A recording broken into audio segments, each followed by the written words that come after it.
So welcome to the new Interview Pro suite, parts 1, 2, 3 and 4. It's also known as the competence and compliance version of the Interview Pro reports. Let me just give you a quick tour, give you the 2-minute version, and so that you can have a play with it and see how you go yourself. So if you go to library or click on Activate View Results, you'll be able to see it. So this is the icons you're looking for, so you'll see the look in it. And let's just have a quick look at this one here. I'll just open up a sample.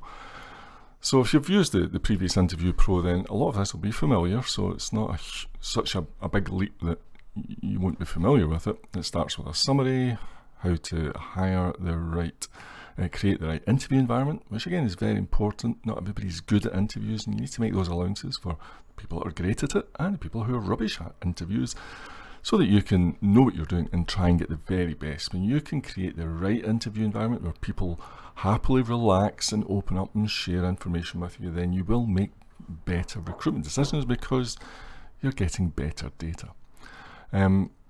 It then moves into 4 parts. So part 1 we call competence, and what it looks at within each report design, the gauges, it's all about the gauges really, and the gauges focus on issues that pertain to that specific type of job. So in this role, this version of the report we're looking at, this is a customer service job we're looking at. So we'll look at issues around customer service, and you'll get a gauge pair, and then there'll be a question relating to that gauge pair. And again, you don't have time probably, and you don't need to ask every question or look at every gauge. So it's certainly recommended that you would have a look through this report and pull out maybe 3 or 4 to talk about during the interview, either because those issues really are important to you or the scores stand out to you for whatever reason. You decide what matters to you. So all of these questions are around, can they do the job? That's fundamentally what part 1 is about. And then we go into part 2. So part 1 also finishes with a text based topic on the individual, the candidate's personality. So again, this goes into a bit more detail, a bit more description, and tells you a little bit more. Then we move on to part 2, and part 2 is about endurance. And this is primarily about, can they stick the job? Is the work environment that they're going to be placed in going to be compatible with them? So all of these gauges pertain specifically to the work environment. So what they're telling you here is the work environment that this individual prefers. So here we can see that in this example, this person prefers a structured and formal work environment over something warm and friendly. So again, you can use this to evaluate, well, what's your work environment actually like, and you can make some judgments. So if your work environment was very warm and friendly and it wasn't at all formal or structured, then might not suit this candidate so well. Now again, it's only one factor, there's plenty of other factors you have to consider, but the work environment is significant. One of the biggest reasons for staff turnover and disengagement and disenchantment in general is that the individual just finds the work environment somewhat toxic to them. Now, it might be perfectly fine for the next person, but one individual just might not find that, and this is what this is giving you a heads up on. So you can make those judgments and you can decide, you know your own environment, and compare it with what this person really needs and see if it's close. And then we move on to part 3, and part 3 is moving beyond the actual hiring decision. So this is really pretty new. This is where it gets very exciting.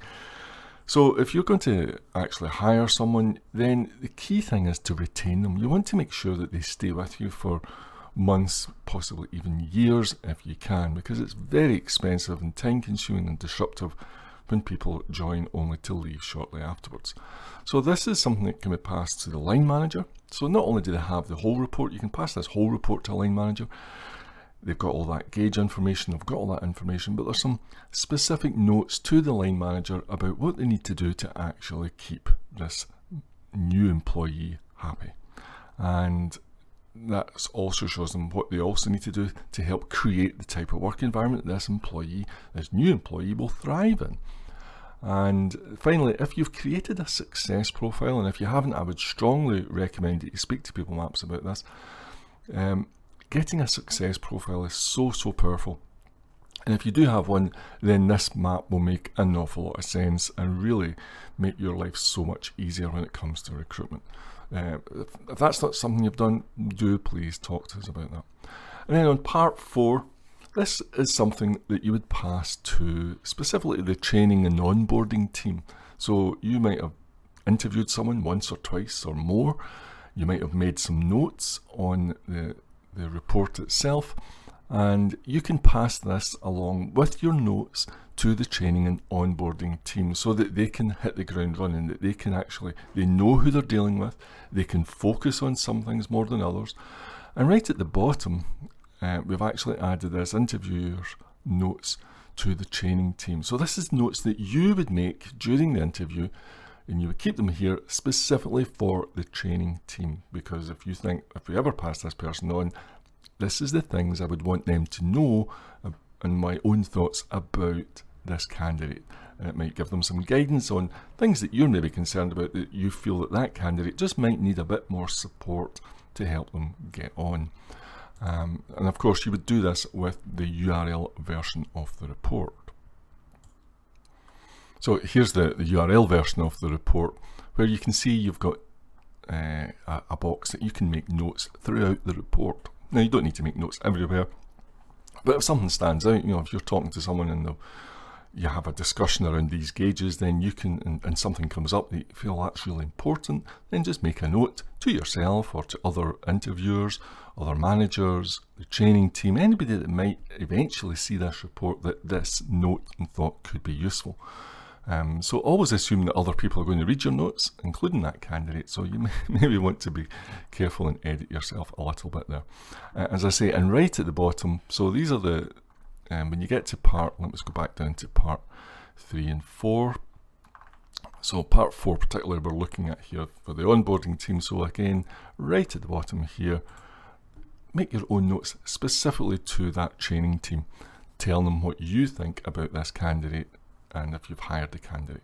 So there we go, that's it. It's pretty powerful. It's a really useful way of doing it. I think separating out the competence and the endurance as 2 different issues, and that's really important. You see, you can hire people who are very, very good at the job, but the environment is so toxic to them that they just can't stick it. They just won't be there for long because it's just not what they need. And you really, when you're hiring people, you want these 2 boxes to have big ticks. You want them to be able to do the job and working to their natural preferences, and you want them to be able to stick the job. The environment's totally fine. They like the environment. It works for them. It allows them to be themselves and work in their way. And when you get those 2 things right, you're not only looking at high performance, you're looking at high engagement, you're looking at low staff turnover. It lets people be in their happy place. And people are always very reluctant to leave their happy place to go anywhere else, even when they're offered more money, because they might be going somewhere else that doesn't feel like this. And you can never underestimate the power and the usefulness of giving someone their happy place. And that really comes down to competence and endurance. And you get those 2 things right, you're really looking at a long, stable relationship with this new employee.